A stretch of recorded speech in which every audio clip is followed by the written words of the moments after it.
दोस्तों नमस्कार। एक नरेंद्र मोदी नहीं तो फिर उसके बाद बीजेपी किस गर्त में चली जाएगी, इसकी कल्पना करना मौजूदा राजनीतिक जमी पर शायद मुश्किल होगा। एक नरेंद्र मोदी नहीं तो आरएसएस अपने अस्तित्व की लड़ाई लड़ते लड़ते कहां पर गुम हो जाएगी, शायद यह सोचना भी इस दौर में बहुत मुश्किल काम है। क्योंकि आरएसएस राजनीतिक तौर पर अपनी पहचान को बचाती रही और यह बताती रही कि दरअसल वह सामाजिक और सांस्कृतिक संगठन है। लेकिन इस देश में जितने भी राजनीतिक प्रयोग राष्ट्रीय स्वयंसेवक संघ ने किए, वैसे प्रयोग किसी सामाजिक सांस्कृतिक संगठन के जरिए हुए नहीं है। और सच तो यह है कि मौजूदा वक्त में भी राष्ट्रीय स्वयंसेवक संघ एक नए राजनीतिक प्रयोग की दिशा में बढ़ चुका है। यह प्रयोग प्रधानमंत्री नरेंद्र मोदी की राजनीति के बाद का है। क्या वो विकल्प खोजने की दिशा में बढ़ चुका है? दरअसल आरएसएस की जमीन और मौजूदा वक्त के सच के बीच आज आप खड़े हो जाइए और जरा सोचना शुरू कीजिए और पन्नों को पलटना शुरू कर दीजिए। 1925 में डॉक्टर हेडगेवार ने सोचा था भारत हिंदुत्व के प्रतीक के तौर पर होगा, तो हिंदू राष्ट्र की परिकल्पना उनके जहन में थी। और उसके बाद जब गुरु गोलवलकर आए तो उन्होंने यह माना कि दरअसल राष्ट्रीय स्वयंसेवक संघ यूं ही नहीं सोच सकता, उसकी शाखाओं को फैलाना होगा, प्रचारकों को जोड़ना होगा, स्वयंसेवक बड़ी कतार में होंगे लेकिन वह दिखाई नहीं देंगे। यानी समाज के साथ घुल मिलकर संघ का विस्तार कैसे किया जा सकता है, गुरु गोलवलकर ने इसका एक अद्भुत प्रयोग किया। और राजनीतिक तौर पर यह प्रयोग पहले जनसंघ की शक्ल में उभर कर आया और उसके बाद यह मंडल कमंडल की राजनीति, या उससे ठीक पहले बीजेपी जब बनी, या उससे भी ठीक पहले जब इस देश में इमरजेंसी लगी, तो राजनीतिक प्रयोग किसी दूसरे ने नहीं बल्कि उस वक्त के सर संघचालक भाऊराव देवरस ने किया था, जिन्होंने जेपी से मुलाकात की, स्वयंसेवकों की टीम को भेजा। लेकिन आज अतीत के पन्ने ज्यादा मत टटोलिए, मौजूदा वक्त में आकर खड़े हो जाइए। क्योंकि डॉक्टर हेडगेवार हो या फिर गुरु गोलवलकर हो, उस सफर को तय करते करते जब आप 21वीं सदी में कदम रखते हैं तो आपके जहन में दो ही नाम आएंगे, एक केसी सुदर्शन का और दूसरा मोहन भागवत का। लेकिन मौजूदा वक्त में तो मोहन भागवत हैं और हर कोई सोचने लगा है ऐसा क्या हो गया कि मोहन भागवत राजनीतिक तौर पर टीका टिप्पणी करने लगे, सक्रिय हो गए, बीजेपी में उनको खोट दिखाई देने लगी। और इन परिस्थितियों के भीतर वो तमाम मुद्दे जो बीते 10 बरस से इस देश में उठते चले गए, उस दौर में आरएसएस कहां थी? और क्या वाकई आरएसएस या कहें मोहन भागवत जो सरसंघ चालक हैं, उनके और प्रधानमंत्री मोदी के बीच के रिश्ते कोई गुजरात से जुड़े हुए हैं या फिर उससे पहले की पीढ़ी से जुड़े हुए हैं? ये सारे सवाल हो सकते हैं, लेकिन आरएसएस की गलियों में जब आप घूमना शुरू करेंगे तो ये सारी चीजें उभर कर सामने आ जाएगी। कई नाम आपके सामने निकल कर आ जाएंगे कि आखिर एक एक करके मोहन भागवत जो सरसंघचालक बनने के बाद हर उस किसी को ठिकाने क्यों लगाते चले गए जो भी सामने आकर खड़ा हुआ और जिसने सवाल खड़े किए, जबकि गुरु गोलवलकर तो इस देश के भीतर कमोवेश हर तबके के साथ एक संबंध बनाकर मुद्दों को राजनीतिक सत्ता के सामने रखना चाहते थे। भाऊराव देवरस ने भी यही राजनीतिक प्रयोग किया। लेकिन मौजूदा वक्त में आपको बीते 10 वर्ष में ऐसा कुछ भी दिखाई देगा नहीं। तो क्या आरएसएस के अस्तित्व का संकट है, इसीलिए वो राजनीतिक टीका टिप्पणी करके अब समझ चुका है कि उसे विपक्ष की भूमिका में आना ही होगा, क्योंकि सत्ता उसके साथ है नहीं।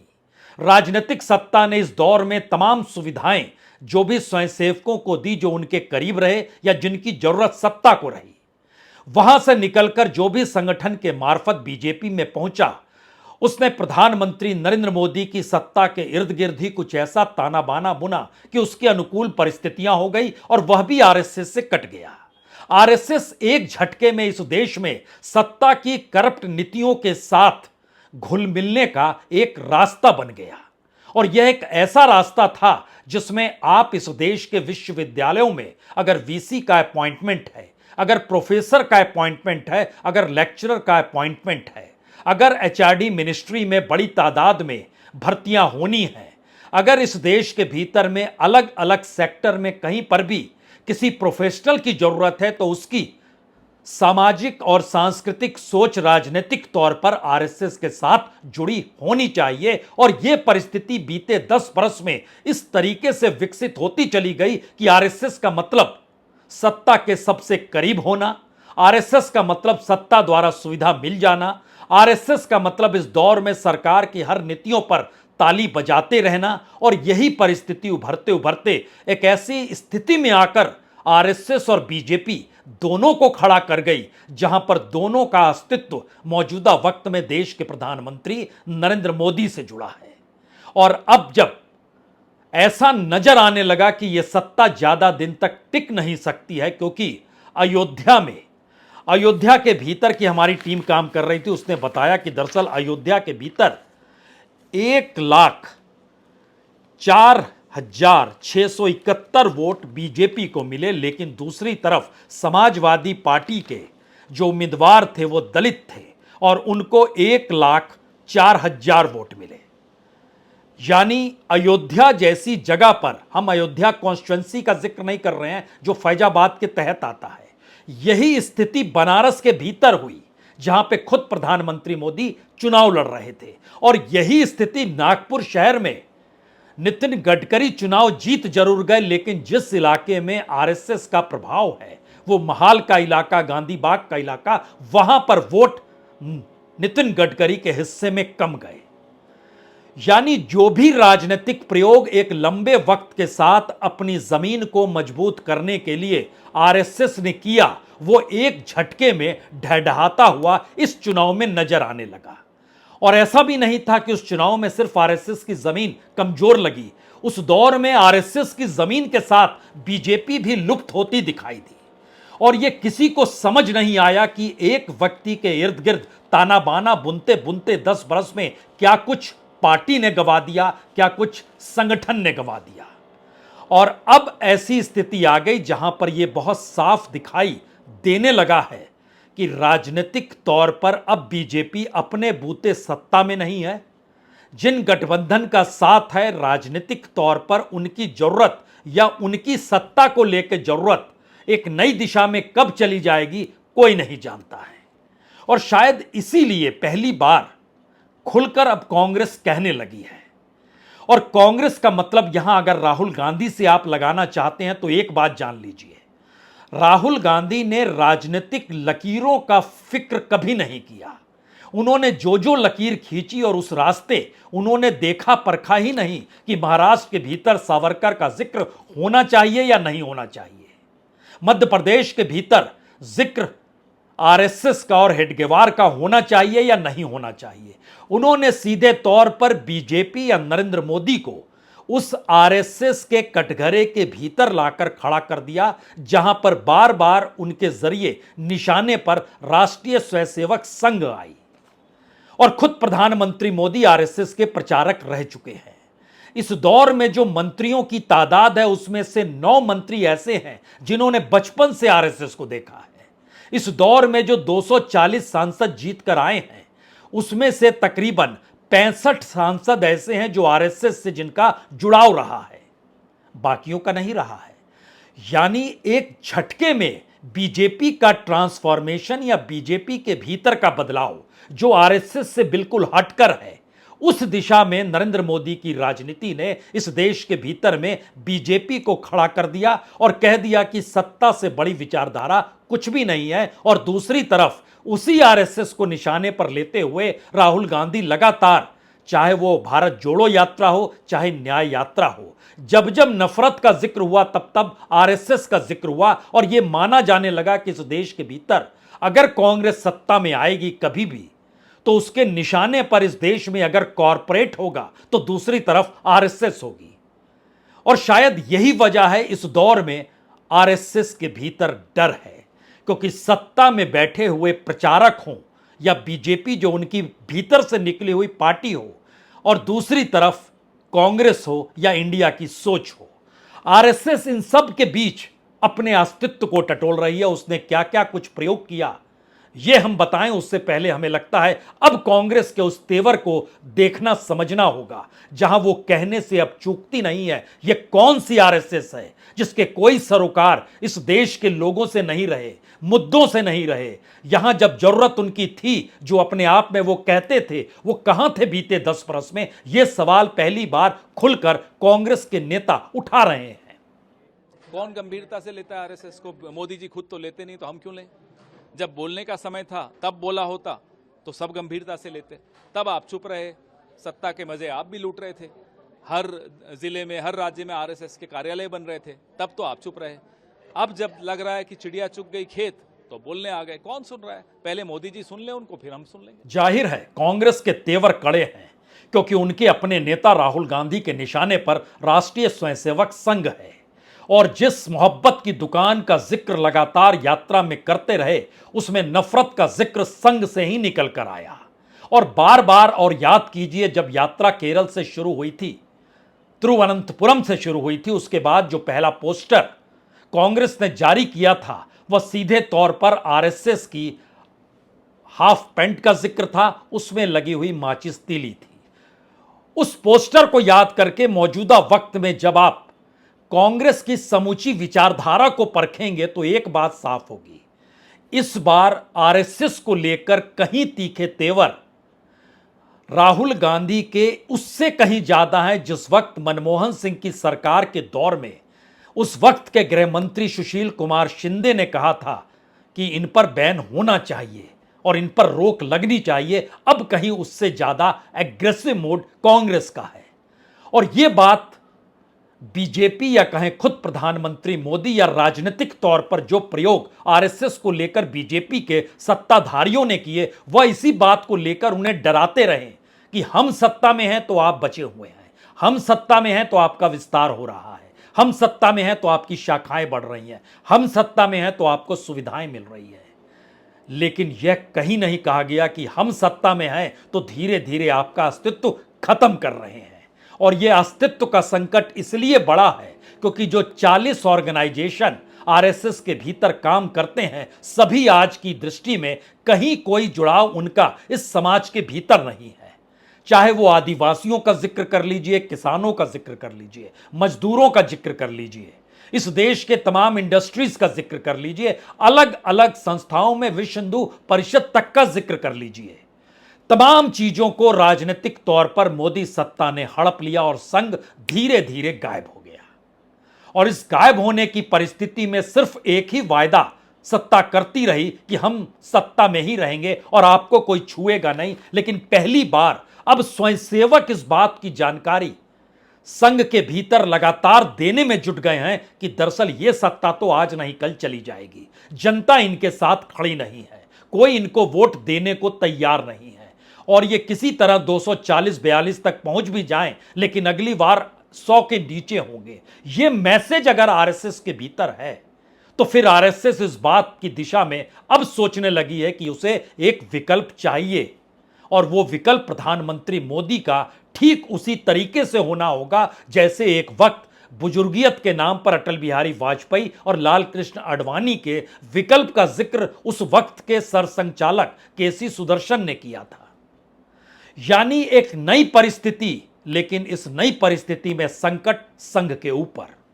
और वजह ये सत्ता जा रही है, ये आरएसएस के भीतर शोर इतना ज्यादा है कि पहली बार वो हर उस राजनीतिक प्रयोग को करने के लिए तैयार है जहां पे संघ की महत्ता बनी रहे या संघ की साख बन जाए। चाहे प्रधानमंत्री मोदी के तौर पर नरेंद्र मोदी कांग्रेस बीजेपी के नेता के तौर पर रहें या ना रहें, क्योंकि उनके भीतर एक अनुगुंज है कि यह सत्ता नहीं टिकेगी। और नहीं टिकेगी तो क्या संघ भी खत्म हो जाए, बीजेपी भी खत्म हो जाए? बिल्कुल नहीं। बीजेपी के भीतर बैठे हुए वो तमाम पुराने लोग जिनको एक झटके में सत्ता ने हाशिए पर कर दिया, उनके भीतर भी बेचैनी है। और यह बेचैनी तो हर राज्य से निकले हुए कद्दावर नेताओं की है। वो चाहे यूपी से निकले राजनाथ सिंह हो, महाराष्ट्र से निकले हुए नितिन गडकरी हो, वसुंधरा राजे सिंधिया जो राजस्थान की राजनीति को साधती रही, शिवराज सिंह चौहान जो मध्य प्रदेश की राजनीति को साधते रहे। इसीलिए जो हमले अब शुरू हुए हैं वो हमले अपने आप को बचाने को लेकर हैं। और बचाने की परिस्थितियों के भीतर ऐसा नहीं है कि कांग्रेस नहीं समझ रही है। कांग्रेस के अध्यक्ष मल्लिकार्जुन खड़गे खुले तौर पर अब यह कहने से चूकते नहीं है कि यह अल्पमत की सरकार है, जनता ने तो इन्हें वोट दिया ही नहीं। और यह मैसेज यूं ही नहीं है, इस मैसेज के पीछे वह पूरी सामाजिक आर्थिक व्यवस्था का वो चित्रण है जो मुद्दे इस देश के भीतर उठते रहे, आरएसएस मौन रहा, सत्ता अपने सुर में आगे चलती चली गई, इसीलिए ये आवाज निकलकर अब खुले तौर पर आने लगी है। देखो, एनडीए गवर्नमेंट गलती से बनी हुई है। मोदी जी को एक तो मैंडेट नहीं है और माइनॉरिटी गवर्नमेंट है। ये गवर्नमेंट कभी भी गिर सकती है।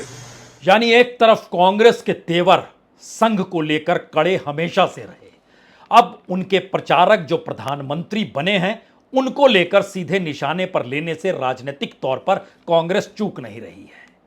अगला सवाल यह है, क्या वाकई आरएसएस को अब लगने लगा है इस वक्त अगर उसने विरोध नहीं किया तो वह चूक जाएगी, और इसीलिए अरसे बाद, बरसों बरस के बाद एक समन्वय बैठक ऑर्गेनाइज की जा रही है। यह समन्वय बैठक केरल में होगी और उस केरल में 31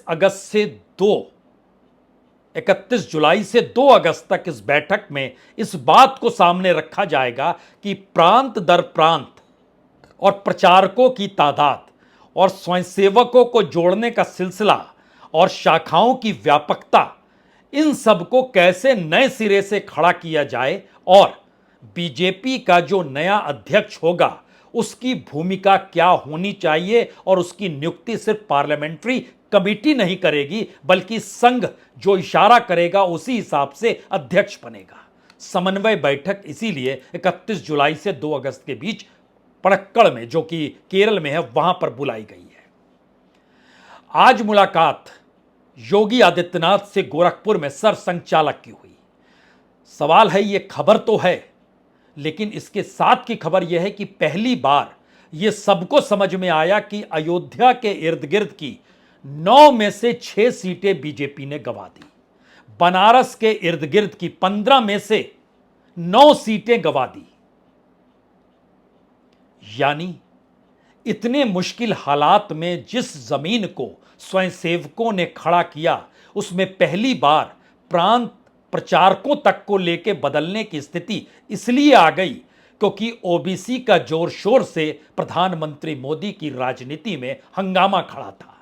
पहली बार प्रधानमंत्री मोदी ने बताया, मैं ओबीसी हूं, जिसको खुले तौर पर इस देश में, देश के उस वक्त के बीजेपी अध्यक्ष और इस वक्त के गृह मंत्री अमित शाह ने कहा, देखिए पहली बार ओबीसी प्रधानमंत्री मिला है।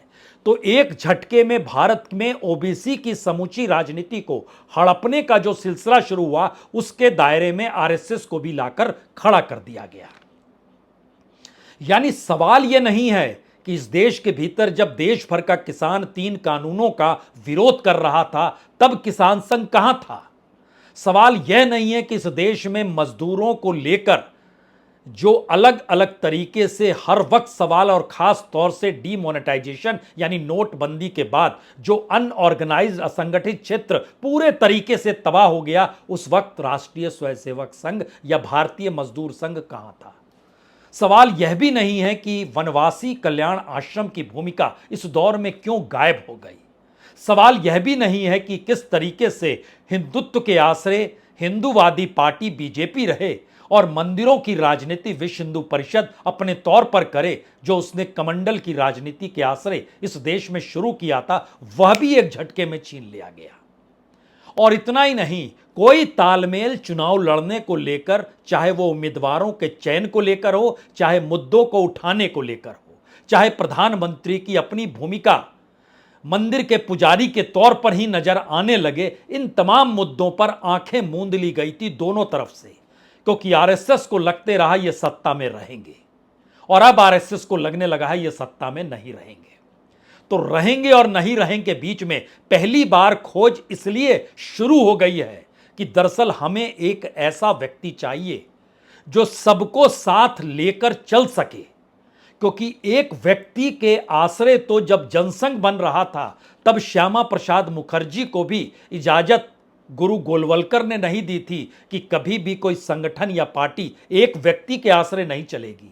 और इस वक्त में तो भरी भूरी पार्टी, भरा भूरा संगठन, सब कुछ ध्वस्त कर दिया गया और एक व्यक्ति के इर्द गिर्द समूची राजनीति सिमटती चली गई। अब इसको कैसे सहेजा जाए, कैसे बचाया जाए? इस राजनीति को पकड़ने के लिए ही ध्यान दीजिए तो फिर इंद्रेश सामने आते हैं। इंद्रेश कुमार वो शख्स हैं जो मुस्लिमों से तालमेल बैठाकर संघ के अनुकूल करने की परिस्थितियां जब धारा 370 हटाई जा रही थी उस दौर से लगे रहे और लगातार अपने तौर पर यह बताते रहे कि दरअसल आरएसएस का मतलब सिर्फ हिंदू नहीं है, इस देश का मतलब ही हिंदू कर देना है। इसी ध्यान से उन्होंने बड़ी बड़ी बैठकें की और आज वो उसी राम के नाम के आश्रय नई बातों को परोस रहे हैं, जहां पर इस बात का जिक्र हो जाए कि दरअसल ये राम को मानने वाले ढोंगी लोग थे, इसीलिए ये चुनाव हार गए। यानी आरएसएस भी उसी रास्ते पे है जहां पर इस देश की जनता ने जो उनके अपने मुद्दे थे, वो बेरोजगारी के थे, महंगाई के थे, गरीबी के थे, उन मुद्दों को दरकिनार करके दोबारा आस्था के सवालों को प्रधानमंत्री मोदी की हार के साथ जोड़ दिया जाए, क्योंकि यह बीजेपी का अहंकार नहीं है, यह तो प्रधान सेवक और प्रधान होकर सेवक ना होने के अहंकार के साथ संघ से जोड़ रहा है। और वो जिक्र कर रहा है यानी सारे हमले बीजेपी या उनके मंत्रियों पर नहीं है, क्योंकि आरएसएस बाखूबी इसे जानता है कि इस दौर में मोदी मंत्रिमंडल में रहने वाला कोई भी शख्स राजनीतिक तौर पर इतना मजबूत नहीं है कि वो अपने मंत्रालय का भी कोई बड़ा निर्णय ले ले और उसको लागू करा दे, संभव ही नहीं है। वो सारी चीजें इस देश में पीएमओ के जरिए चलती है और प्रधानमंत्री मोदी की ताकत सबसे बड़ी है और उसी ताकत के इर्द गिर्द हर कोई सिमटा हुआ है। तो फिर विकल्प कैसे खोजा जाएगा? विकल्प खोजने की परिस्थिति में जो मौजूदा चेहरे नजर आ रहे हैं उनसे काम नहीं चलेगा, क्योंकि इस दौर में जो एक एक करके कद्दावरों को भी अलग किया गया उसमें कोई कुछ नहीं बोला। सवाल यह नहीं है कि केसी मिश्रा थे जो कि एक वक्त किसान संघ देखा करते थे, उनको हटा दिया, या बीएमएस के जो अध्यक्ष थे उनको हटा दिया, वो नहीं बोले। वो तो पॉलिटिकल थे ही नहीं। जो पॉलिटिकल तौर पर थे बीजेपी के साथ, उनको जो दरकिनार किया गया उनमें से कोई कुछ बोल नहीं पाया, चाहे वो वसुंधरा हो, चाहे शिवराज सिंह चौहान हो, चाहे गडकरी हो, चाहे राजनाथ सिंह हो, किसी ने कोई चू तक नहीं की। और अपने तरीके से राज्यों के मुख्यमंत्रियों को बनाया गया। इसीलिए संघ जब हमला कर रहा है सरकार पर तो ध्यान दीजिए प्रतिक्रिया कौन दे रहे हैं। प्रतिक्रिया में आपको नजर आएगा छत्तीसगढ़ के मुख्यमंत्री। उनके चेहरे और नाम की पहचान जब वो मुख्यमंत्री बने तभी देश के सामने आई।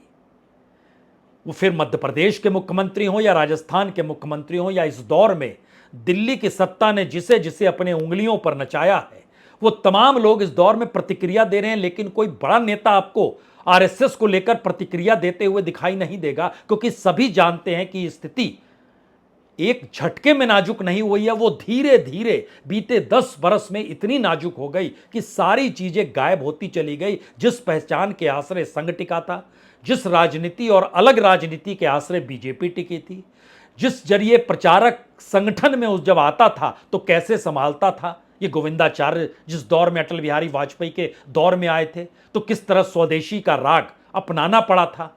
और इस दौर में एक एक करके जो अलग किया गया उसमें यशवंत सिन्हा को पहले दरकिनार किया गया, उसके बाद उनके बेटे जयंत सिन्हा को किया गया। ऐसी ही स्थिति तो हिमाचल में भी है। धूमल जी को पहले दरकिनार किया गया, अब अनुराग ठाकुर को मंत्रिमंडल से बाहर का रास्ता दिखाया गया। अडवाणी और मुरली मनोहर जोशी का जिक्र यहां नहीं है। यहां तो नई राजनीति का जिक्र है जिसमें आरएसएस कहीं है ही नहीं। और अगर आरएसएस कहीं नहीं है तो फिर आरएसएस हमला किस पे कर रही है? आरएसएस खुद को बचा रही है। आरएसएस जान चुकी है उसके अस्तित्व पर संकट है। इस देश में पहले जो फैले हुए स्वयंसेवक हैं उनके जरिए यह आवाज आ रही है, यह सरकार बचेगी नहीं। और जिस समझौते के आश्रय यह सरकार अब चलना चाह रही है उसमें प्रधानमंत्री की कुर्सी बच जाए तो कितने दिन बच जाए, लेकिन जिन एजेंडा और जिन मुद्दों के आश्रय किसी प्रचारक के प्रधानमंत्री बनने के बाद चलना था, अब वो सारे रास्ते बंद हो गए हैं, क्योंकि राजनीति पूरे तौर पर उस पूंजी पर टिकी है जिस पूंजी पर कॉरपोरेट का कब्जा है। और उस कॉरपोरेट की नीतियों के साथ इस देश की सत्ता की आर्थिक नीतियां जा जुड़ी हैं। ऐसी स्थिति इससे पहले कभी नहीं थी। तमाम राजनीतिक प्रयोग इस देश के भीतर हुए, लेकिन विचारधारा को लेकर, सामाजिक और सांस्कृतिक पहलुओं को लेकर, अपनी सांस्कृतिक जड़ों को लेकर और लोगों से जुड़ने के जो रास्ते बनाए गए, उन सभी पर क्या इस दौर में गड्ढा खोद दिया गया है? और एक ऐसी परिस्थिति आ गई कि जब दिल्ली में एक वक्त मोहन भागवत भी बता रहे थे कि भविष्य का संघ कैसा होगा या मौजूदा वक्त का संघ कैसा होगा, जिस पर संघ के अंबेडकर ने किताब लिख डाली, उसके भीतर गुरु गोलवलकर भी गायब कर दिए गए एक झटके में, और हेडगेवार के बाद सीधे मोहन भागवत का जिक्र होने लगा। यह प्रयोग किसने किया? यह प्रयोग वैसा ही है जैसे मौजूदा वक्त में प्रधानमंत्री नरेंद्र मोदी बीच की किसी परिस्थिति को नहीं लेते हैं, जिक्र होता है नेहरू का या खुद का जिक्र होता है। वैसे ही मोहन भागवत जिक्र हेडगेवार का हुआ या खुद उनका जिक्र हुआ, और शायद इसीलिए बीजेपी के भीतर लोकतंत्र गायब हो गया। संघ को लगने लगा ये लोकतंत्र पार्टी के भीतर ही नहीं बचेगा तो फिर बाकी बातों का जिक्र क्या किया जाए, इसीलिए विकल्प खोजना होगा। शिवसेना से अलग किया गया महाराष्ट्र के भीतर हिंदुत्व का परचम कैसे लहराएंगे, इसीलिए विकल्प खोजना होगा। राम मंदिर भी नहीं इस देश में चलता है तो विकल्प खोजना होगा। कर्नाटक में बजरंग दल भी काम नहीं किया तो अब विकल्प खोजना होगा। और महाराष्ट्र की राजनीति हो या यूपी की राजनीति हो या फिर दूसरे राज्यों की राजनीति हो, वहां पर अगर आरएसएस ही मुद्दा है तो फिर विकल्प तो खोजना होगा। ये आरएसएस के भीतर सवाल है, और इन सवालों के बीच बड़ा सवाल ये है, महंगाई संयोग से कल ही डाटा आया कि 15 महीने की सबसे ऊंचाई पर पहुंच गई है, जो कि थोक महंगाई है। तो क्या इस देश के भीतर में अपने तौर पर थोक महंगाई और खुदरा महंगाई दोनों के जरिए एक ब्लैक मनी का पूरा मार्केट भी चलता है क्या? तो इसीलिए विकल्प को खोजना होगा। यानी आरएसएस अब इस बात को मान रहा है जब उसके अपने स्वयंसेवक कहने लगे कि दरअसल ये सरकार चलेगी नहीं, आपको विकल्प खोज लेना चाहिए, अन्यथा आप लंबे वक्त के लिए भारत के हर परिदृश्य से गायब हो जाएंगे। इसीलिए ये रास्ता धीरे धीरे बनाया जा रहा है, और संघ अब इस बात को समझ रहा है कि क्यों दलित हो, आदिवासी हो, वह पिछड़ा तबका हो या माइनॉरिटीज यानी मुस्लिम ही क्यों ना हो, इन तमाम राजनीतिक प्रयोगों पर राम के नाम पर आप चुनाव लड़े और राम के नाम पर ही हार गए, ये राजनीति भी चलेगी नहीं, जिसका जिक्र इंद्रेश कुमार ने कर दिया। और इसीलिए मोहन भागवत अब जो अपना कार्यक्रम बना रहे हैं, वो कार्यक्रम देश भर में घूमकर प्रचारकों और स्वयंसेवकों की नई टीम के आश्रय उस राजनीति को दोबारा पैदा करना चाहते हैं जिसमें नरेंद्र मोदी की राजनीति के बाद के विकल्प में अब बीजेपी कैसे चले या इसको बदल दिया जाए, यह सोच भी चल पड़ी है। क्योंकि मोदी नहीं रहेंगे तो बीजेपी राजनीतिक तौर पर कितना पीछे चले जाएगी, इसकी सिर्फ एक कल्पना की जा सकती है। और आरएसएस खुद को इन तमाम राजनीति का प्रयोग करने वाले संगठन के तौर पर देखता है, इसीलिए वह इस नए राजनीतिक प्रयोग की दिशा में कदम बढ़ा रहा है। लेकिन पहली बार आरएसएस के अपने अस्तित्व का संकट है, इसीलिए इस राजनीतिक प्रयोग में आपको अब बहुत तेजी दिखाई देगी।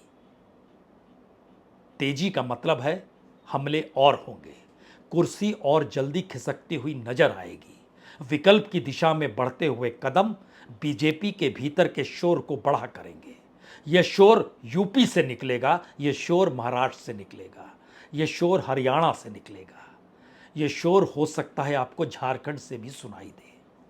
इस शोर के बीच में जहां पर सबसे और सारी सीटें मध्य प्रदेश में जीत गई है बीजेपी, वहां से भी यह शोर आपको सुनाई देगा। सिर्फ इंतजार कीजिए, और इंतजार की घड़ियां बहुत लंबी नहीं है, सिर्फ इंतजार कीजिए। बहुत बहुत शुक्रिया, बहुत बहुत शुक्रिया।